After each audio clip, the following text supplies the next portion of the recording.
성경을 살펴보면 세 가지 하나님께서 이 세상의 악한 죄를 허락하여서 심판하는 도구 세 가지가 있습니다. 첫 번째가 전염병입니다. 성경에 나와 있습니다. 여러분 읽어보십시오. 따라합시다. 전염병. 코로나도 전염병입니다. 두 번째, 경제적인 기근. 이건 경제 위기를 말합니다.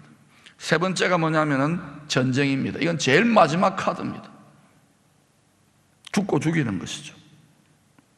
이 세 가지는 이 세상을 심판하기 위한, 하나님께서 이 세상의 죄악을 심판하기 위한 가장 보편적인 도구입니다.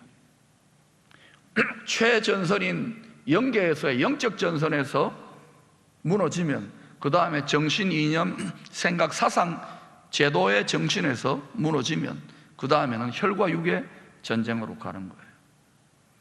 영혼, 육, 하늘과 땅이 맞물려 돌아간다는 것을 제발 눈뜰 수 있기를 축원합니다. 왜 목이 쉬도록 기도하고 애를 쓰느냐? 하늘 가장 높은 곳에 있는 하나님의 통치의 보좌, 가장 높은 공중하늘 정도가 아닙니다. 가장 높은, 가장 영광스러운, 흔들리지 않는 하늘 보좌, 하늘 정부의 하나님의 도우심과 하나님의 능력과 하나님의 뜻이 우리가 살고 있는 이 문제 많은 세상에 이루어지라고 기도하는 거예요. 그러나 조금 잘 살게 됐다고, 조금 뭐 이것저것 즐길 것이 있다고 기도 안 하잖아요. 그러니까 이렇게 회초리를 드시잖아. 이제 좀 알아들어야죠.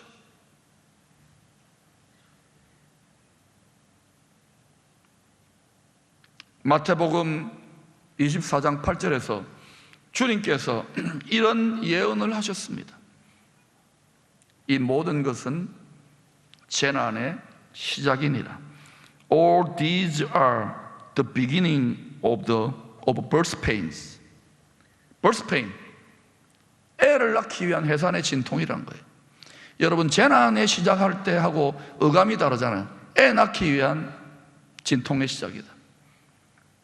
두렵지요. 애 낳는다는 것이 겁나지요. 한 번도 안 낳아봤는데. 그런데 낳고 나니까 여기 예배 잘 드리시잖아요. 여러분, 여자는 약하지만 엄마는 강합니다. 그리스도의 신부라고 하는 이미지는 약하지만, 어린 양의 아내라고 하는 이미지는 약하지만, 그리스도의 군사는 강합니다. 엄마는 죽을 힘을 다해 아기를 낳는 거예요. 엄마는 강도가 들이닥치면 자기가 죽더라도 아기 살리려고 사투를 벌입니다. 그게 엄마예요. 고통에 두려움이 있습니다. 그러나 온전한 사랑이 넉넉히 해산의 진통을 이기고 넉넉히 이기고 쑥 하고 나올 수 있다는 힘과 용기와 지혜를 주십니다.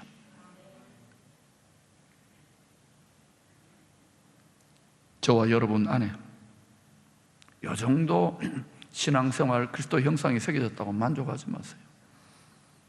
한국교회 안에 이 정도 믿는 것으로 만족하지 마세요. 이 대한민국 이 나라 안에 적어도 그리스도의 형상이 다시 아로 새겨지기 위하여 다시금 영적인 아비 바울처럼 해산의 진통을, 해산의 수고를 감당할 수 있기를 축원합니다. 이 말씀을 받을 수 있는 분들은 꼭 받으시기를 바랍니다. 부탁입니다. 한눈 팔지 마시고. 요한일서 4장 17, 18절에 이런 말씀이 있습니다. 사랑 안에 두려움이 없고 온전한 사랑이 두려움을 내어 쫓아요. 여러분, 두려움이 막 오잖아요. 코로나도 오고 경제적인 위기도 오고 뭐 이게 나라가 어떻게 되겠나, 세상이 어떻게 되겠나, 두려움이 물밀듯이 밀려옵니다. 이길 수 있는 방법은 뭐냐? 온전한 사랑이, 생명을 다한 사랑이 두려움을 내어 쫓습니다. 그래서 이것을 무장하지 않으면 안 돼요. 왜냐? 두려움에는, 근심과 염려, 두려움에는 그게 벌 받는 거예요. 형벌이 있습니다. 그 불순종하는 만큼 벌 받아요. 팔팔팔 떨잖아요. 따라합시다. 안 죽습니다. 영원히 삽니다. 죽어도 삽니다. 죽었다고 살아보세요. 다 이겨냅니다.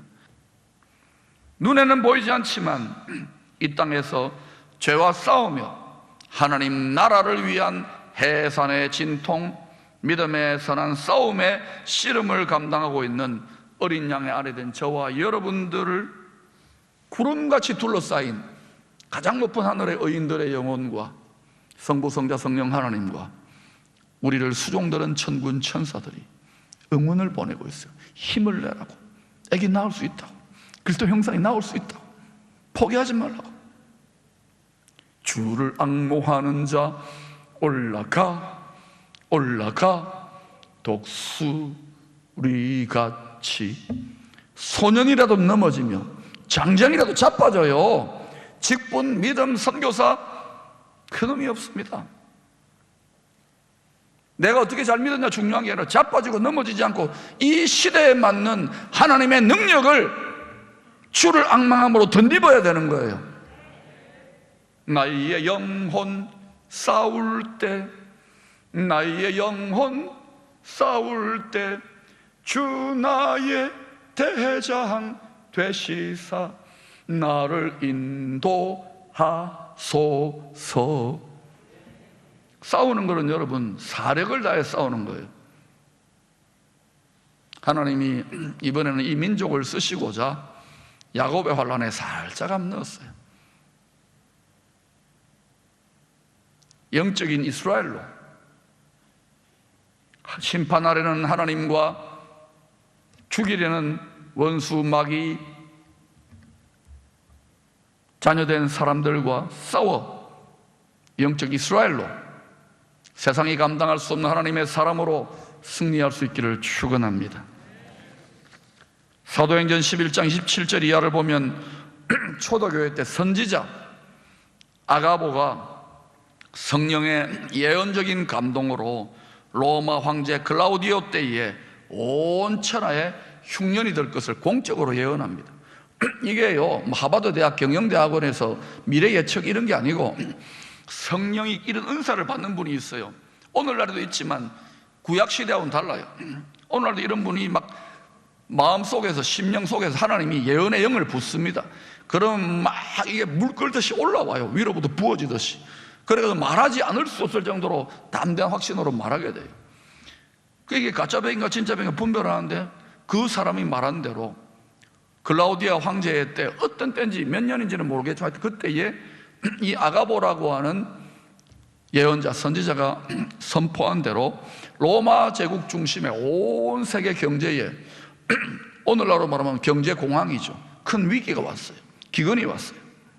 그러니까 온 세상 사람들이 다 고통합니다. 로마도 고통하고 로마의 속국들도 고통하고 또 전 세계가 연결되니까 뭐 동양도 고통했을지 모르지. 하여튼 그래서 이런 큰 위기의 때에 교회들이 힘들었지 않겠습니까? 이방인 교회만이 아니라 예루살렘 교회도. 왜? 당시에 멀쩡하게 세상을 즐기며 잘 사는 사람들에게 교회 가자 바울이 그러면 그 웬만한 능력 하나님 경험해가지고 오겠습니까? 근데 주로 가난하고 힘들고 어려운 분들, 여자분들이 많이 왔어요. 물론 부자나 높은 고관 대작도 왔지만, 그러니까 교회가 직격탄을 맞았겠죠. 그런데 그 중에서도 이방인 교회가 빚진, 복음의 빚을 진, 영적인 빚을 진 예루살렘 유대인 성도들이 더 힘들었던 거예요. 이제 굶어 죽겠다 싶은 거예요. 그래서 이 바울이 성령의 감동으로 자기가 개척하고 선교했던 이방인 교회를 다니면서 모금 활동을 합니다. 야, 우리가 빚지지 않았느냐? 저들이 영적으로 도와야 된다. 여러분, 유대인하고 이방인하고 사이가 안 좋습니다. 이 재난을 통해 가지고 여러분, 하나님이 그 2000년 전에 큰 흉년을 일으킨 이유가 뭐냐? 제가 묵상을 해보니 크게 4가지 이유가 있는 것 같아요. 첫 번째는 서로 사랑의 빚을 지게 합니다. 이방인 성도는 유대인 성도들에게 영적인 기도의 빚, 영적인 빚을 졌어요. 그리고 또 이방인 성도들은 어때요? 그들을 도움으로 육적인 빚을 유대인 성도들이 지지 않습니까? 서로 신세 지니까 어때요? 사랑이 끈끈해지고 연합되어집니다. 여러분, 정말 하나님을 기쁘시게 감동 있게 도우면 하나님이 책임지십니다.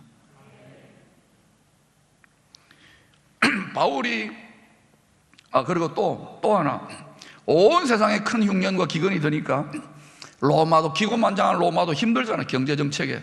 그리고 온 세상 속국들도 다 힘드니까 마음밭이 겸손해지고 가난해집니다. 그러니까 복음이 전거되기가 좋은 환경이 조성돼요, 영적으로.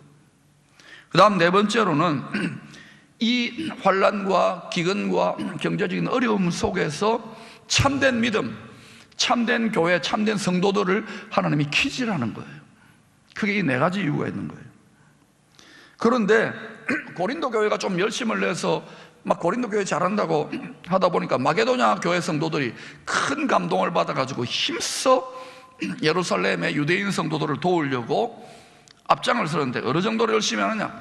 고린도후서 8장 2절 3절 우리 같이 한번 읽어보십시다. 시작. 환난의 많은 시련 가운데서 그들의 넘치는 기쁨과 극심한 가난이 그들의 풍성한 연보를 넘치도록 하게 하였느니라. 내가 정언하노니 그들이 힘대로 할 뿐 아니라 힘에 지나도록 자원하라.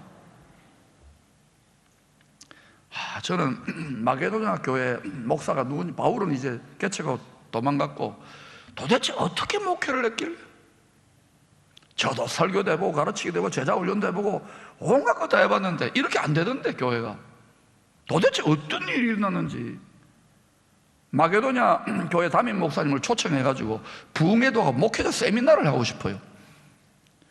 어떻게 환난의 많은 시험 가운데 넘치는 기쁨을 가질 수 있느냐는 거죠. 저도 조금 그걸 요즘 알듯해요. 극심한 가난인데 여러분 지금 힘들어 죽겠잖아요.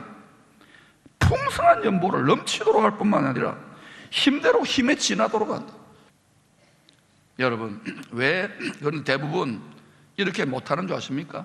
또 왜 마게도냐 교회 성도들은 했는 줄 아십니까? 그들은요 어려워요. 가난하고 힘들고 괴로운데 가서 마게도냐 교회 가서 바울을 통해 처음에 불이 붙었겠지요. 그리고 서로 기도하고 말씀 보고 오실 하나님의 나라를 소망하면서 기도하고 이러다 보니까 하나님이 성령의 권능과 능력을 입히니까 눈이 열리는 거야. 아하, 이 세상은 큰 성 바벨론처럼 잠깐 그냥 즐기고 살고 하다가 쓰러지고 말 헛된 영광이고, 저 영원한 우리들이 갈 처소 새 예루살렘의 영원한 집의 영광이 기다리고 있구나. 이게 환하게 열려버린 거예요. 그러니까 이게 되는 거예요. 고린도후서 9장 1절 5절을 살펴보면 바울이 마게도냐 성도들과 함께 고린도 교회를 방문하려고 했습니다. 잘한다고, 아주 고린도 교회 잘 준비한다고, 예루살렘 교회를 돕는다고. 그런데 소문을 들어보니까 이게 엉망이거든요. 서로 싸우고 뭐 이래 되니까. 그래서 바울이 어쩔 수 없이 자기 제자인 디도 선교사 일행들을 보내가지고 너희들이 준비한 참 연보다운 준비를 해야 된다. 피차 우리가 부끄러움을 당하면 안 되지 않느냐. 하나님 나라에 덕을 세워야 되겠다. 그리고는 다시금 오늘 본문을 통하여서 세 가지, 이전에 다 가르쳤던 헌금이나 헌신 생활에 대한 세 가지 농사의 비유를 들은 법칙을 설교하고 있습니다. 첫 번째, 따라서 첫 번째 6절입니다. 적게 심는 자는 적게 거두고 많이 심는 자는 많이 거둡니다. 이건 세상의 원리도 똑같아요. 세상의 원리는 주식에 많이 투자하지만 주식이 잘 되면 대박이죠, 못 되면 쪽박아립니까? 그러나 하나님 나라 주식은 그렇지 않습니다. 하나님 나라를 위하여, 성령을 위하여 많이 심으면요 많이 거두는 줄로 믿습니다. 왜 한국교회가 이 나라가 이만한 복을 받았느냐고요? 여러분 믿음의 선진들은 우리랑 믿음의 클래스가 달라요. 고난과 가난과 불시험을 이기고 복 받은 줄로 아시기 바랍니다. 그런데 그 믿음의 유업을 이어받은 후손된 우리들이 다 까먹고 있어요. 지금 정신들을 차려야지. 두 번째, 각각 그 마음에 정한 대로 할 것이 7절입니다. 각각 그 마음에 정한 대로 할 것이요. 너무 과하게 막 은혜 받아, 오늘 너무 감동받지 마세요. 은혜 받고 감동받아가지고 제가 17년 목회하면서 집 문서를 바친 분이 3분 있습니다. 다 돌려드렸습니다. 이 독신 어머니가 집 문서를 바쳤는데 자식들이 난리가 났습니다. 그래서 아이고야 큰일 났다고 다 돌려드렸어요. 3번 돌려드렸어요. 3번. 절대로 오늘 집 문서 돌려주지 마십시오. 아니 뭡니까? 바치지 마십시오. 미리 이야기했습니다. 그럴 사람도 없겠지만 각각 그 마음에 믿음의 분수가 있습니다. 그렇게 정하세요. 여러분이 다 할 수 있으면 100을 다 하시면 제일 좋죠. 그러나 다 믿음의 클래스가 있어요. 믿음대로 하는, 너무 막 믿음도 안 되는 여러분 하고 나서는요 막 후회하고 땅을 치고 통곡하고 이러지 말기를 바랍니다. 인색함으로는 되게 인색한 수준에만 머뭅니다. 억지로 수준에만 머뭅니다. 되게 하지 말지니 하나님은 즐겨내는 자를 사랑하시느니라. 우리 교회도 보면 권사님, 장로님들 또 우리 집사님 중에 즐겨내는 분들이 있어요. 밥 사주시고 뭐 이분들은. 그런데 안 망해요. 왜일까요? 마음도 풍요하고 이유가 있습니다. 근데 거기서 더 나갔어요. 여러분 후손들까지도 그 믿음까지 가면 복된데, 제가 야단을 치는데도 이제 안 치잖아요. 답답한 거예요. 나중에 제대로 신앙생활 하려고 하는 젊은 세대들은 막 불같이 일어나는데, 이 교회가 74년 역사 여기까지 올 때에 그토록 아름다운 향기 난 헌신을 한 분들이 이제 좀 편안하다고 고만한 믿음으로 자녀들의 영혼을 내버려 둡니까? 자녀들의 믿음을. 앞으로 어떤 시대가 펼쳐질 건데. 그래서 제가 원통하다는 거예요. 여러분 깨어날 수 있기를 축원합니다. 우리들보다 우리 자녀들이 더 잘 믿어야 돼요. 여러분 안목의 정욕, 육신의 정욕, 이생의 자랑, 큰성 바벨론 시스템에 묶이지 마시기를 바랍니다. 안 속아, 안 묶여. 따라합시다. 안 속아, 안 묶여. 주의 말씀과 주의 영의 보호를 받고 부름기둥, 불기둥을 생명줄처럼 붙잡고 나아가면 그때부터 여러분이 하나님의 손에 붙들림 받은 핸드폰처럼 무제한 데이터, 하늘 데이터 다운로딩으로 걸어가는 줄로 믿습니다. 사랑하는 여러분, 세 번째입니다. 하나님 나라를 위하여 심는 자에게 풍성하게 넘치게 채워주신다는 약속입니다. 그 법이 있어요. 10절 말씀을 같이 읽어보실까요? 시작. 심는 자에게 씨와 먹을 양식을 주시는 이가 너희 심을 것을 주사 풍성하게 하시고 너희 의의 열매를 더하게 하시리니. 말이 어렵지만 어렵지 않습니다. 뭐냐? 성령을 위하여 하나님 나라를 위해 심는 자는 내가 이 땅에서 먹고 살 수 있는, 자식 키우면 육신적으로 먹고 살 수 있는 양식도 주시고, 그리고 심을 것을 준다는 하나님 나라를 위하여, 하나님의 선한 일을 위하여 심을 수 있는 거룩한 씨, 여러분의 삶의 열매를 씨가 되게 해가지고 그것도 주시고, 뿐만 아니라 하늘의 예비들은 영원한 영적인 의의 열매도 허락하신다는 거예요. 아멘. 그러니까 세상의 것들을 위해서 주식 투자하려면 땅 어디 사느냐, 이 수준으로만 노는 거하고 바울은 차원이 다른 거예요. 지금 세상에 먹을 거 주시죠, 하나님 나라 위에 심을 거 주시죠, 또 영원한 하늘나라에 또 열매가 맺히죠. 이 말을 알아들으시기를 축원합니다. 세 가지입니다. 적게 심는 자는 적게 거두고, 많이 심는 자는 많이 거두고, 아무것도 안 심는 자는 빌려달라고 해야 되겠지요. 두 번째는 각각 그 마음에 정한 대로 할 것이요 인색함으로는 억지로 하지 말지니 하나님은 절개되는 자를 사랑하시느니라. 세 번째는 심는 자에게 씨도 주시고 먹을 양식도 주시고 너희 심을 것을 주사 풍성하게 하시고 너희 의의 열매, 영원한 의의 열매도 더하게 하신다. 아멘. 하나님은요 이 땅의 교회와 성도들, 왕같은 제사장, 자신의 자식들을 통하여 모든 사람 살리는, 생명 살리는 착한 일을 하기를 원하십니다. 풍성하게 넘쳐나게 하기를 원하십니다. 하나님은 많이 심고 즐겨 섬기고 드리는 성도들의 헌신의 성숙한 신앙의 삶의 열매를 통하여 이 세상 나라들의, 이 세상 교회들의, 이 세상 가정의, 이 세상 개인의 모든 부족한 것을 보충하시는, 그리고 감사가, 하나님한 감사가 넘치게 하시는 좋으신 아버지이십니다. 만복의 근원이십니다. 여러분, 이 교회가 이만큼 지탱될 때, 이 교회가 여기까지 올 때에 믿음의 선진들과 선배들의 남모르는 피와 땀과 눈물의 헌신이 있었다는 걸 기억하시길 바랍니다. 그리고 여기까지 오는 데에 여러분이 모르는 요 최근 몇 년 동안 정말 피눈물을 흘리며 기도하는 하나님의 사람들의 믿음에 빚졌다는 걸 아시기를 바랍니다. 하나님이 이제 부족한 것, 우리들의 믿음에 부족한 것, 비겁한 것, 연약한 것을 보충하고 채우는 역사가 나타날 줄로 믿습니다. 헌금은 헌신의 열매입니다. 온전한 헌신의 성숙한 신앙의 삶의 열매가 씨가 되잖아요. 온전한 헌신의 성숙한 신앙과 삶의 열매가 씨가 되어서 온전한 헌금으로 드려지는 거예요. 온전한 헌신이 없이는 온전한 헌금은 불가능합니다. 그러니까 여러분이 헌금 생활할 때마다 갈등된다는 것은 여러분이 요만큼 헌신되거나 요만큼 헌신되거나 그런 거예요. 여러분 전체 온 몸을, 영혼, 육을 다 드리면은 그때부터 자유로워져요. 그리고 그때부터 하나님이 여러분의 살림을 책임지십니다. 여러분의 자녀를 책임지십니다. 여러분의 인생을 책임지십니다. 제 자녀의 형통의 비결도 여기에 있다는 것을 기억하시기를 축원합니다. 이 믿음을 감당할 수 있는 자는 이 말씀을 받기를 소망합니다. 헌금만이 아닙니다. 우리의 말, 입술의 열매, 생각의 열매, 시간, 소원 등 모든 것이 다 헌신의 열매의 결과입니다.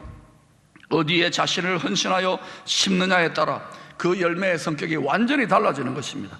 갈라디아서 6장 8절에 이런 말씀이 있습니다. 자기의 육체를 위하여 심는 자는 육체로부터 썩어질 것을 거두고, 육체를 위하여 썩어질 것을 거두고, 성령을 위하여, 영원한 하나님 나라를 위하여, 하나님의 생명 살리는 선한 일을 위하여 심는 자는 성령으로부터 영생을 거둘 뿐만 아니라 이 땅에 그것도 채우신다는 것을 깨닫기를 축원합니다. 아니, 체험하기를 축원합니다. 능력으로 경험해 보시기를 축원합니다. 참 효자 예수님도 아버지의 뜻을 따라 자신의 온몸, 영혼, 육 전체를 구별하여 거룩한 밀씨앗으로 헌신하여 땅에 떨어져 죽으심으로 많은 거룩한 열매, 부활의 영원한 열매를 맺는 구원의 길을 여셨습니다. 요한복음 12장 24절에 내가 진실로 진실로 너희에게 이르노니 하늘에 밀이 땅에 떨어져 죽지 아니하면 하늘 그대로 있고 죽으면 많은 열매를 맺느니라. 여러분, 농사의 기본 법칙이 씨를 심었는데 이 씨가 죽지 않고 썩지 않으면 어떻게 돼요? 그러면 1000년을 기다려도 열매는 못 봅니다. 이 뻔한 농사의 기본 이치, 이게 비법이 되어버려요. 이게 이 험악하고 죄악된 세상을 사는 우리들의 비법이 되었어요. 저와 여러분은 하나님이 구별해 놓은, 세상과 구별해 놓은 거룩한 씨앗, 거룩한 종자들입니다. 우리가 하나님의 자식이에요. 세상의 자식이 아닙니다. 마귀의 자식이 아니에요. 종자가 달라요. 우리는 아버지의 자식이라고요. 아멘. 거룩한 자식이라고요. 거룩하지 못하지만 그렇게 인정을 했어요. 그럼 이 땅에 떨어져서 죽어야죠. 육신은 죽는 것이 아니라 영적으로 욕심꾸러기의 자, 음란한 충동, 자기가 교만해지려고 하는 충동, 성공해지려고 하는 충동, 자기가 똑똑하다고 하는 충동, 자기가 어렵다고 하는 충동, 이걸 전부 다 날마다 죽여가야 돼요. 이렇게 여러분이 살아가기 시작하면 어떤 일이 일어나냐?